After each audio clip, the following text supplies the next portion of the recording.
A kú ojúmọ́, a kú ojúmọ́, a kú ojúmọ́ mọ́. Mo kí gbogbo èèyàn tó ń gbọ́ mi níbikíbi tí ẹ wà. Orúkọ mi ni Dr. Ọlálékan Sàlámì Aláàfin Ìṣẹ̀ǹbáyé.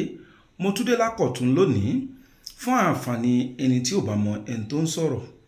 Èmi ni Ọlọ́run fi ṣe president fún àwọn ẹgbẹ́ Association of Africa Tradition and Culture.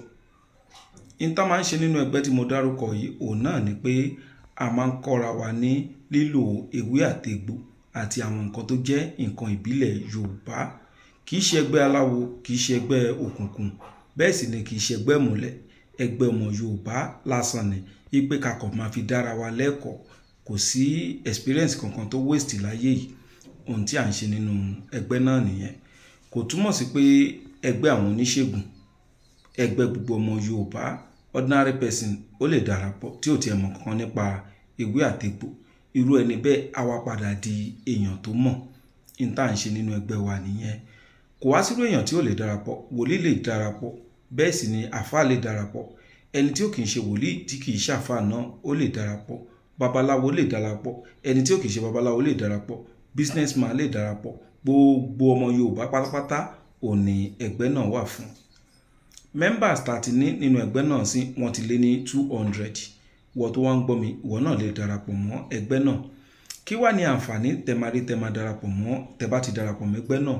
Òun náà ni pé ó ṣeéṣe kó yẹ pé inú rírun ló ń ṣe àwọn ọmọ tiẹ̀, tó sì jẹ́ pé kì í ṣe ọ̀rọ̀ hospital.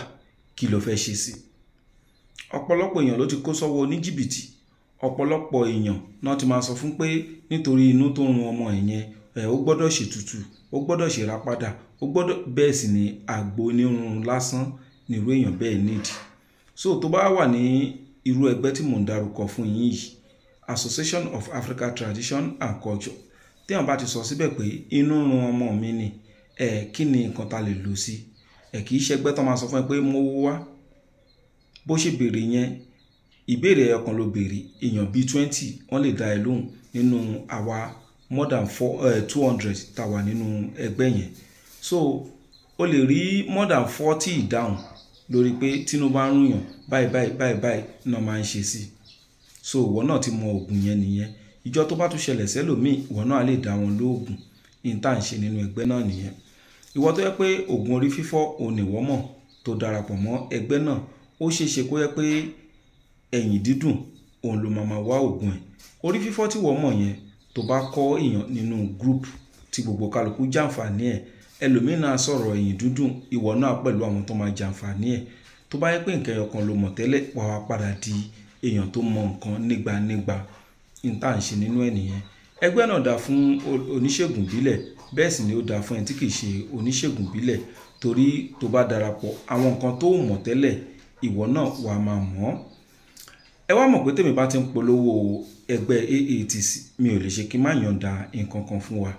Gbogbo ẹ̀yin tẹ́ ń gbádùn mi nínú channel yìí, a dúpẹ́ lọ́wọ́ yín. Bẹ́ẹ̀ bá ṣe ń gbọ́rọ̀ yìí, ẹ̀yin náà máa bá mi share ẹ̀, káwọn èèyàn kan máa gbọ́ káàkiri, káwọn èèyàn lè mọ̀ pé ẹgbẹ́ kan wà níbì kan tó ń dàbí ẹ̀dùn, tó ń rọ̀ bí òwe. Ẹgbẹ́ tí mò ń sọ yìí kì í ṣe ẹgbẹ́ 419. Ẹgbẹ́ ta register pẹ̀lú ìjọba àpapọ̀ ni, CAC approved. So ìwọ tó bá darapọ̀, ìwọ náà rí. Kò wá ṣẹgbẹ́ orí social media nìkan.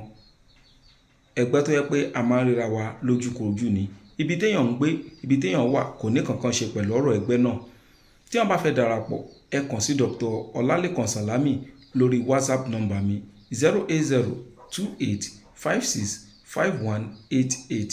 Ṣùgbọ́n kì í ṣọ̀fẹ́, àti registration àti ID card 5,000 naira ni. Ẹ má gbàgbé pé ẹgbẹ́ tí mo sọ pé ó register pẹ̀lú ìjọba ni.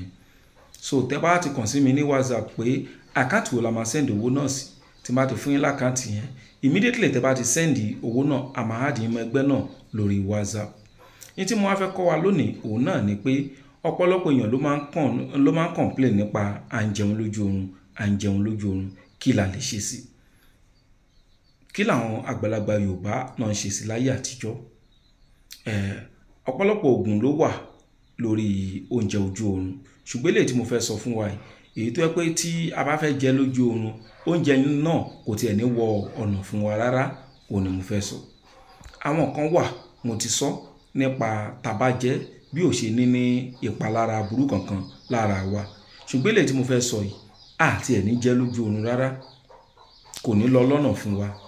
Bọ́n ṣe máa ń ṣe láyé àtijọ́ òun náà ni pé a wá kọ̀ǹkọ̀ǹ ìwẹ̀ tá a mọ ẹni tó fi wẹ̀ tó jẹ́ kọ̀ǹkọ̀ǹ ìbílẹ̀. A wá fi odidi atare kan sí, a jò, tá bá ti jò tán ẹ jẹ́ ká fi síngbẹ́rẹ́ yíká ọrùn wa pẹ̀lú àṣẹ Ọlọ́run ọba tó dá ewé, ọba tó dá egbò. Tó bá fẹ́ fún wa ní oúnjẹ lójú oorun kò tiẹ̀ ní gba ọ̀nà fún wa kọjá rárá. Ẹ má gbàgbé pé ẹgbẹ́ AATC, Association of African Tradition and Culture, ni mo wá polówó. Ìwọ tó bá fẹ́ darapọ̀, àyè wà à ń gba àwọn èèyàn wọlé báyìí.